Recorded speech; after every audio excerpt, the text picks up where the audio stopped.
पश्चिम बंगाल और झारखंड की सीमा से लगा बिहार के सीमांचल का अहम जिला है कटिहार। राज्य में एनसीपी की इकलौती सीट। तारिक अनवर यहां से सांसद हैं, लेकिन जिले के विधानसभा सीट पर एनसीपी की कोई सीट नहीं है।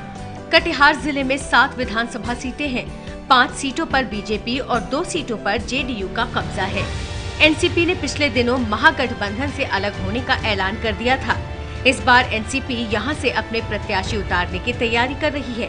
सांसद तारिक अनवर की सक्रियता यहां महागठबंधन के लिए परेशानी का सबब बन सकती है। कटिहार उत्तर पूर्वी रेलवे लाइन का बड़ा डिवीजन है। सीमांचल के दूसरे जिलों की तरह ही कटिहार विकास में काफी पिछड़ा हुआ है। जिले में कोई बड़ा उद्योग नहीं है। यही वजह है कि पिछले कई सालों से बड़ी संख्या में यहाँ के युवा रोजगार के लिए दूसरे राज्यों में पलायन को मजबूर है। बिहार के दूसरे जिलों की ही तरह सड़क, बिजली और पानी कटिहार के लिए भी सबसे बड़ा चुनावी मुद्दा है। शहर में ट्रैफिक की समस्या भी इस बार बड़े मुद्दों में शामिल है। देखना दिलचस्प होगा कि कटिहार में कौन बाजी मारता है।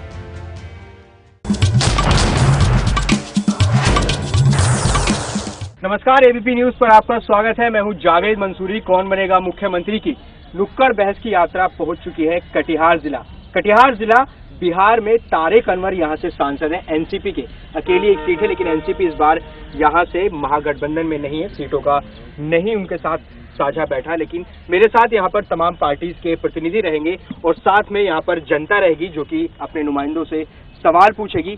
बहस की शुरुआत करेंगे, लेकिन उससे पहले जो हमारे यहाँ पर मेहमान रहेंगे उनका मैं परिचय करवा दूं। राजकुमार गुप्ता रहेंगे जेडीयू से, साथ ही तारकेश्वर ठाकुर आरजेडी से रहेंगे जिला अध्यक्ष आप, और साथ ही कर्नल अक्षय यादव कांग्रेस का प्रतिनिधित्व करेंगे।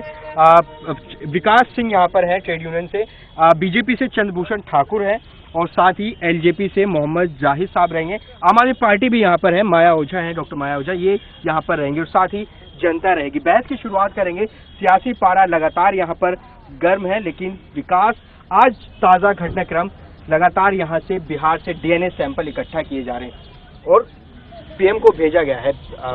आप बताइए, क्यों ऐसा डीएनए को इतना बड़ा मुद्दा आखिर क्यों बनाया जा रहा है? आपके पास 10 साल में नीतीश कुमार ने क्या किया, वो क्यों नहीं उठा रहे? बिहार के मुख्यमंत्री नीतीश कुमार ने विकास किया है। दूसरे साल बिहारियों का अपमान किया है। बिहारियों का अपमान इसलिए किया कि माननीय मुख्यमंत्री के डीएनए का सवाल उठाया, उनके खून पर सवाल उठाने का काम किया। ये सारे बिहारियों का अपमान है और नीतीश कुमार का अपमान नहीं। बिहार के मुख्यमंत्री हैं इसलिए नीतीश कुमार का अपमान है, और बिहारी जनताओं का अपमान है, और बिहार के जनताओं का अपमान है। बिहार के इससे क्यों आखिर जोड़ रहे हैं आप? महागठबंधन की तरफ से स्वाभिमान रैली भी पटना के गांधी मैदान में की गई, क्यों जरूरत आखिर पड़ रही है? बिहारी अस्मिता, विकास का नाम क्यों नहीं ले रहे हैं आप लोग? विकास हो रही है और विकास पर ही न्याय के साथ विकास इस सरकार का मुद्दा रहा है, और विकास हुआ, सभी क्षेत्रों में विकास हुआ है। लेकिन विकास करने वाले को यदि गाली दे, अपमानित करे, तो यह बर्दाश्त नहीं किया जा सकता है। जी अक्षय जी, इस पर क्विक रिएक्शन चाहूँगा। बेसिकली देखिएगा कि बीजेपी जो बैटलफील्ड है विकास में घुसना नहीं चाहती है, क्योंकि जानती है विकास में वो हार जाएंगे। यही कारण है कहीं न कहीं बीजेपी बैटलफील्ड को खींच करके गाली गलौज साइड में लाना चाहती है। ये बीजेपी है जो कि खींच के लाई है, इसको नीतीश जी ने नहीं किया। ठाकुर जी, ये बताइए, क्यों आप इस तरह की भाषा का क्यों इस्तेमाल प्राइम मिनिस्टर को करना पड़ता है? मुद्दा आपके खिलाफ बना रहे, डीएनए सैंपल भेजे जा रहे हैं, आप क्या ये बिहार राजनीति इस पर की जा रही है? जब राजनीतिक प्रतिद्वंदिता की बात होगी तो एक दूसरे की बड़ाई की बात तो हम करेंगे नहीं, उनमें जो कमियां हैं उसको हम गिनाएंगे। पॉलिटिकल डीएनए की बात हुई है, बकवास किया जा रहा है।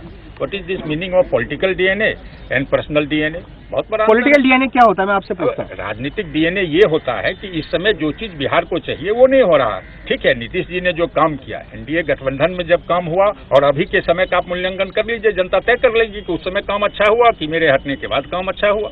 जनता तय करेगी। जाहिर साहब, आप गठबंधन में एनडीए किस तरह से मुकाबला करेंगे? लगातार हमलावर है, महागठबंधन एक तरफ है, दूसरी तरफ आप लोग। देखिए, हमारा मुकाबला है सीधा तौर पर। हमारी केंद्र में सरकार है, हम लोगों ने 1-1.25 साल के अंदर विकास करके दिखाया है, और उसी के मुद्दे पर हम चुनाव लड़ना चाहते हैं। अभी पिछले 25 साल से जेडीयू और आरजेडी की सरकार चली है, लेकिन आज देख लीजिए, मैं सिर्फ कटिहार की बात, पूरे बिहार की चर्चा मैं नहीं करूँगा। कटिहार में आज यहाँ 2-2 जूट फैक्ट्रियाँ हैं जो बंद पड़ी हुई हैं, और कई सारे फैक्ट्री हैं जो प्राइवेट फैक्ट्री हैं, सब बंद पड़ी हुई हैं।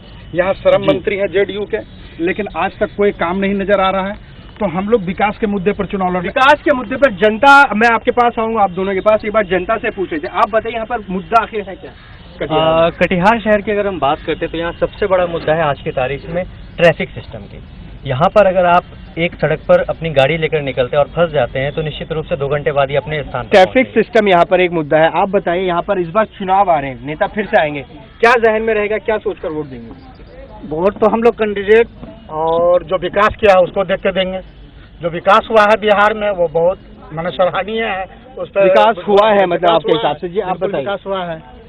आज आपके लिए क्या मुद्दा यहाँ पर अहम है? सबसे बड़ा मुद्दा है कि यहाँ से जो पलायन करते हैं बिहारी, गुजरात चले जाते हैं, गुजरात के बाद फिर यहाँ से माल ढो करके वहाँ ले जाते हैं, इसमें हम नेताओं पलायन यहाँ पर एक मुद्दा है पूरे सीमांचल में। आप बताएं, यहाँ पर नुमाइंदे खड़े, एक बार फिर से चुनाव आ रहे हैं, वोट का समय है, आप इनसे क्या मांग करेंगे जो 10 साल में नीतीश कुमार नहीं कर पाए? नीतीश जी ने कहा कि भाजपा वाले बहुत बैनर और पोस्टर और मीडिया यूज कर रहे हैं, लेकिन मैं अभी देवघर पैदल चल के आया हूँ। मैंने देखा है कि नीतीश जी का वहाँ बैनर पोस्टर लगभग लाखों की तादाद में लगाई हुई थी सभी ने। और मुझे जो परेशानी हुई है देवघर जाने के रास्ते में, मैं उसे नहीं बोल सकता हूँ। मेरे साथ 20 महिलाएं थी, रोड का हादसा इतना बुरा हाल था कि वो 20 महिलाओं को मैं किस तरह से लेकर यहाँ वापस आया हूँ, मैं ये बता नहीं सकता आपको। समय ना सारी महिलाएं। आप बताइए सर, आपके लिए क्या यहाँ पर मुद्दा है? बिहार में देखिए कमोबेश जो बिहार के लिए मुद्दा है वही हमारे शहर के लिए भी मुद्दा है। ट्रैफिक की समस्या है, जल जमाव की समस्या है, इसके अलावा और भी जो स्थानीय मुद्दे हैं। लेकिन बड़े दुख के साथ कहना पड़ता है कि राजनीति को जिस दिशा में जाना चाहिए, इस चुनाव में हम देख रहे हैं कि जो राजनेता है वो असली मुद्दों से लोगों का ध्यान भटकाकर कोई डीएनए जमा कर रहा है, कोई बाल काट रहा है, कोई कुछ कर रहा है। बिहार की अलग परिस्थिति है, नेता नहीं है। उनसे पूछिए, हमारा नेता तो डिक्लेयर है नीतीश कुमार।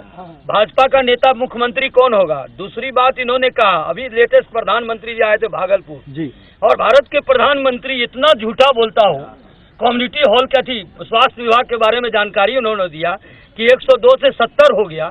उनको वेबसाइट खोल के बिहार का देखना चाहिए कि नीतीश कुमार 585 पर पहुंचा दिया। जरा उनको ये मालूम होना चाहिए, इतना झूठा देश का प्रधानमंत्री बोले। देखिए, नेता डिक्लेयर करने से ये जग जाहिर है। आज तो जनता भी इतना वाइज हो गई है, समझती है कि आप लीडर डिक्लेयर किए और जहाँ पे कि स्ट्रांग लीडर आपके पास नहीं है तो बिखराव के चांस है। बिखराव न हो इसीलिए डिक्लेयर नहीं किया।